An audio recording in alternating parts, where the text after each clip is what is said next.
को प्रणाम किया। जब महारानी आदिशक्ति जन्म लेना चाहती है उस समय और देवी ने दर्शन दिया। ऐसा ही है, वो मैना गर्भ से रही और उनके 100 पुत्र विक्रमशाली उत्पन्न हुए। इनमें जाकर के एक शंखचूड़ के यहाँ जाते हैं कि आप ऐसे दानवेंद्र होते हुए हमें इनमें सताया है। ये शासना तो गंधर्वों के अधिपति चित्ररथ को अपना दूत बना करके और शंखचूड़ के पास देवताओं ने भेजा। देवताओं ने ये भेजा कि शंखचूड़ हम ऐसा कुछ नहीं करने वाले, तुम शांत रहें। लेकिन शंखचूड़ नहीं माना। सभी देवताओं ने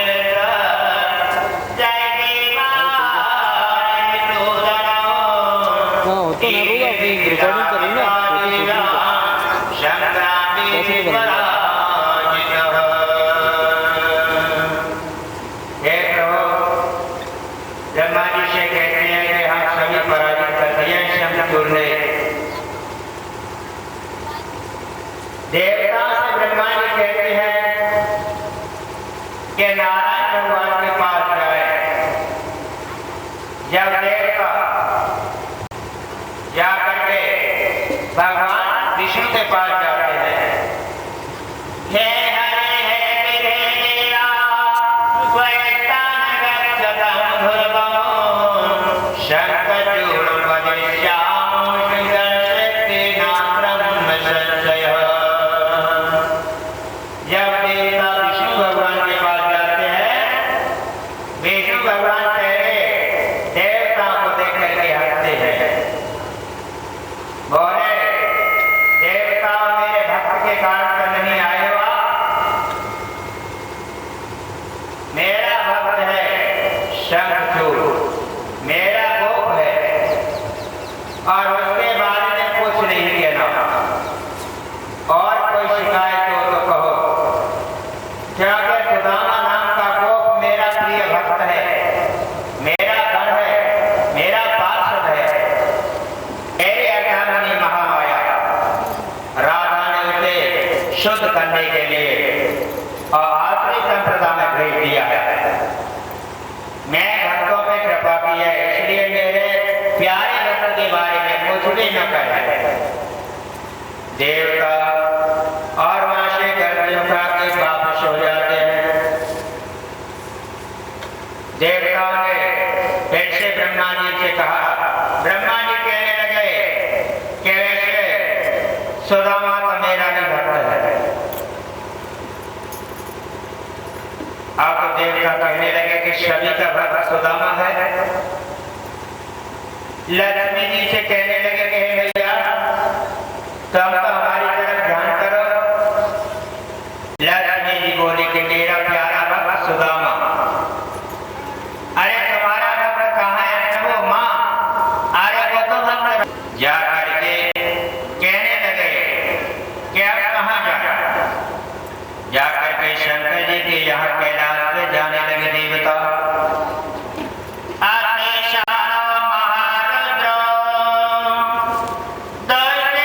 महारुद्र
जा करके शिवलोक में जाए। बोले शिवलोक में क्या है? बोले ये नहीं है, ये सदाशिव नहीं है, ये ईश नहीं है। जब आपके शरण में चले जाओगे तो उनको यही देवता, यही ब्रह्मा विष्णु शंकर को लड़ना ही पड़ेगा। इसलिए आप शिवलोक में चले जाए। कहने लगे कि वो परमात्मा कैसे है? प्रजापति, मनुष्य, गण, ये सब उनके वशवर्ती रहते हैं। शिव है, देवता है, ब्रह्मा है, विष्णु है, शंकर है, नवग्रह है, तारे हैं, पवन है, हवा है, और उनकी मुस्कुराहट से ही और देवता अभय हो जाते हैं। देवताओं को दिव्य शक्ति प्राप्त हो गई। कहते हैं देवता कोई कहने की जरूरत नहीं है, तो हम शंखचूड़ दैत्य से परेशान है। आज मेरा एक गुरु कैलाश पर रहता है, जाओ और इनके पास चले जाओ। तुम बड़ी सुंदर हो, जैसे हमारे हनुमान जी महाराज शंकर भगवान है। महात्मा का कभी आगमन हो जाए और हमें ज्ञान मिल जाए, यही जीव को स्वतंत्र करना है। राम जब पूरी तरह से हमारे हृदय में आ जाते हैं तो ये निस्तार लोग जैसे दुख हो जाते हैं, जैसे सूर्य के उदय होने पर, और उल्लू जैसे उल्लू होते हैं, वो रात्रि में ही आनंद लेते हैं। ऐसे कहने लगे कि प्रभु तुम आसुर तो हो, लेकिन ऐसा कार्य कुछ भी नहीं करना जिससे जीव हिंसा हो। जीव हिंसा करना पाप है। भगवती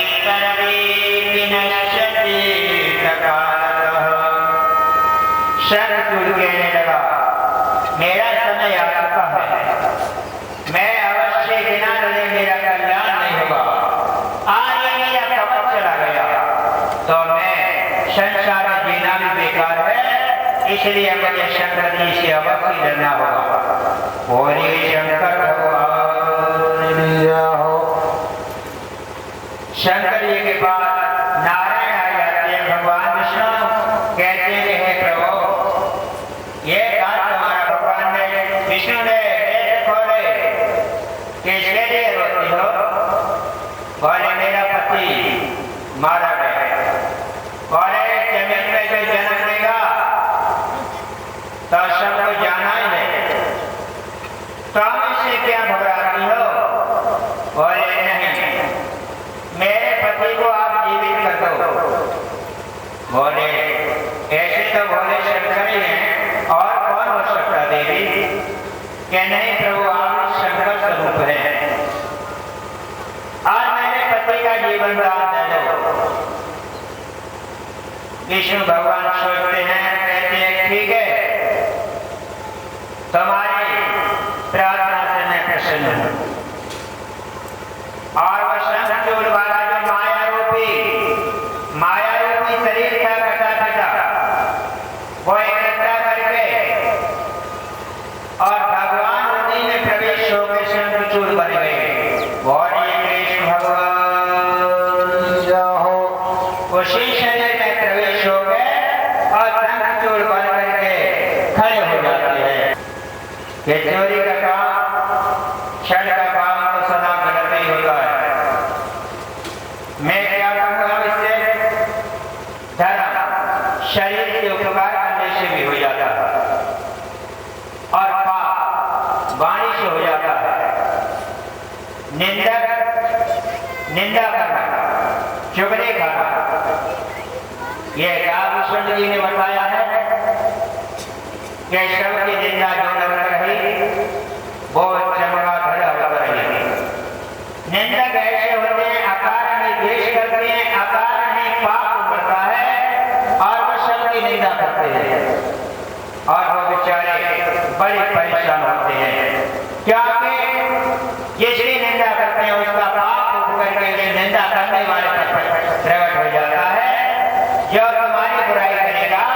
तुम में जो कमी होगी वो सब बुराई करने वाले पे चली जाती है। कबीर जी ने तेरे को बहुत अच्छा बताया है, मंत्र बताया है कि निंदक निरालापी आमन प्रति छवाए। निंदक बहुत अच्छा होता है, निंदक अपना धोबी होता है, हमारे मैल को उतारता है, हमारी जो कमियां हैं उस पर चली जाती हैं और वह नरकगामी होकर के दूसरे जन्म में उल्टा लटक के चमगादड़ का रूप धारण करना होता है। ऐसे शास्त्रों की मर्यादा है। बोले शंकर भगवान की जय हो।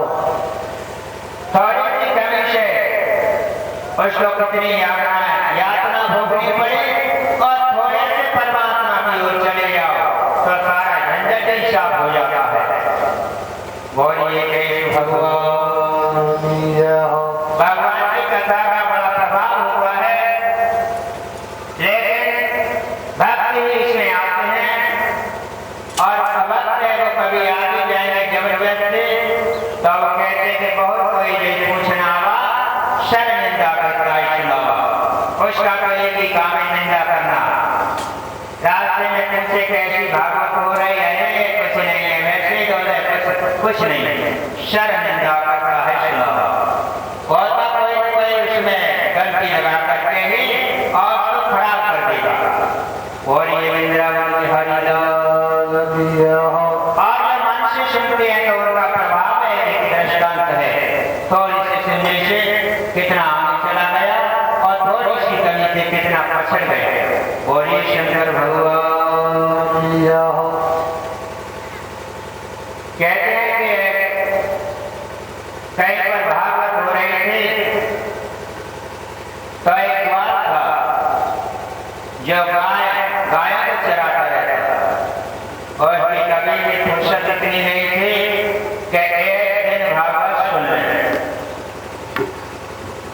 एक दिन उनकी गाय और कथा के सामने होकर निकली तो उन्होंने गाय को रोकते हुए जल्दी जल्दी निकला। जब तक कथा का प्रसंग ये आया कि भगवान श्री कृष्ण वृंदावन में गाय चराते हैं, मधुबन में गाय चराते हैं, तो उस गाय के हृदय में यही तो हम चले गए कि भगवान श्री कृष्ण गाय चराते हैं। जल्दी जा घर में तो भगवान जल्दी से दौड़ते हैं और मंदिर में बैठ जाते हैं। और ये शंकर भगवान की जय हो। टेंशन ज्यादा है तो महात्मा कहते हैं कि आज तो बात भूखा मर गया। शाम को आया तो महात्मा कहने लगे भैया बात हमें तो व्रत में थे, हमें जान नहीं रहा, माफ कर दो, हमें खाना नहीं पहुंच पाया। बड़े कम क्यों पहुंचा पाए? मैंने तो खाना खा लिया। भाई तुमने कहां से खा लिया? किसने खिलाया? बड़े किसकी गाय चराता हूं उसने खिलाया। गाय किसकी चराते हो? गोपाल ऋषि की। बोले तुमको कहां से खाना खाया? सही बताओ। कि नहीं, मंदिर में से भगवान गए। बोले चल झूठ बोलता है। झूठ क्या है? जेब में से रूमाल निकाला और उसमें थोड़ा बहुत भोजन था, वो बताया। महात्मा चकित हो गए और कहने लगे कि हे प्रभु हमें तो तुम्हें आज तक दर्शन नहीं दिया।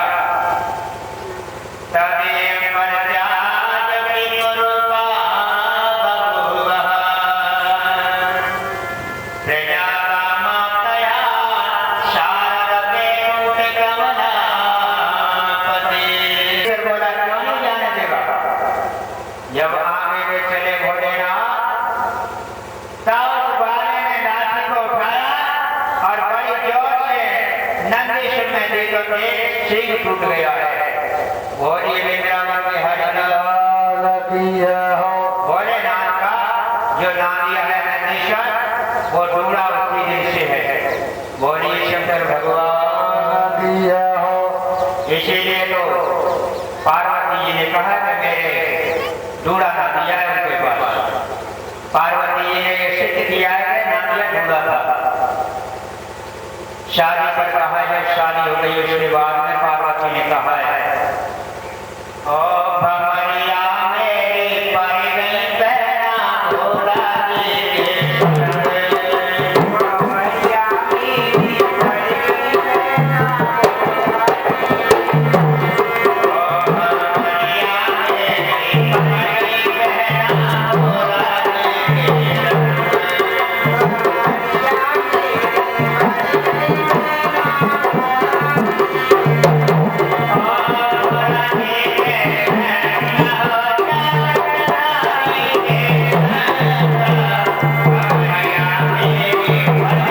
बहना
चैन नहीं लगे। ऐसे सामने शक्ति पैदा हो गई तो नंद जी को चकाचौंध हो गए, खड़े रह गए और कहने लगे कि ये क्या है? आकाशवाणी होने के जितनी धरोहर है नंद बाबा उसे दे दो। बोले ये तुम्हारे सामने जो विग्रह है ये तेज है, ये गौरव से आया है और ये राधा है, ये राधा का ही है पति, इसलिए इनको सौंप दो। कांपते हुए नंद बाबा बोली वृंदावन बिहारी उसने से रोने लगी कि ये मेरा, मुझे इसने कुछ नहीं करने दिया। तो राधे और कृष्ण का जन्म जन्मांतर नहीं, दोनों का रूप एक था और दोनों की शादी हुई थी, लेकिन हर एक के अंदर नहीं है। ये अनेकानेक सिद्धों में यहाँ और सिद्धांतों से मिलता है। बोलिए वृंदावन